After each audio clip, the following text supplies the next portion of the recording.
입니다. 자, 그런데 지금 이 계엄 문건 작성에 뭐 지시자가 아니냐라는 의심을 갖고 있는 게 한민구 전 국방장관인데, 한 전 장관 측은 기무사가 장관에게 보고를 할 때는 청와대 민정수석실에도 함께 보고를 한다.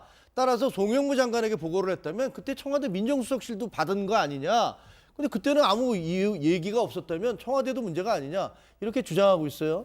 조국 수석이 거기에 대해서 얘기를 했죠. 네, 그렇습니다. 그 국방장관에게 보고되는 모든 중요한 보고 문건은 민정수석실에 올라가는 게 당연한 것이기 때문에 3월 16일 날 국방장관에게 보고될 당시에 조국 민정수석실에서도 이거를 확인을 했을 것이다. 그런데 지금까지 아무런 말이 없다가 이제 와서 그런 얘기를 하는 것은 말이 안 되지 않냐, 이런 주장을 한 거고요. 여기에 대해서 조국 수석이 지금 언론에 보도된 을 보고 우리가 처음 알았던 것이고, 그 전에 그런 보도를 받은 적이 없었다. 그런 보고를 받은 적이 한 없었다고 가지는 얘기하고 있습니다. 조국 수석은 그런 문건을 받은 적이 없다. 네, 그렇게 왜냐하면 얘기했고요. 그때 송영무 장관이 검토를 했다. 전문적인 사람과 검토를 했다고 해서 그게 그럼 법무부냐 아니면 민정수석실이냐 그렇죠. 법제처냐 이렇게 궁금했었는데, 어쨌든 이제 민정수석실이 확실한 건 아니라고 주장하는 민정수석실이 거죠. 아니다. 네. 그런데 사실 송 장관에 대해서 그런 식으로 자꾸 얘기가, 아까 이제 우리 평론가님은 두 가지 방법으로 혹은 두 가지 방향성을 가지고 얘기를 한다라고 나오는데요. 그거는 송 장관이 조금 부적절한 언행으로 여러 번 구설수에 올랐던 것도 사실은 한 요인이 된 것 같습니다. 그렇죠. 네, 왜냐하면 그런 면도 있죠. 송 장관이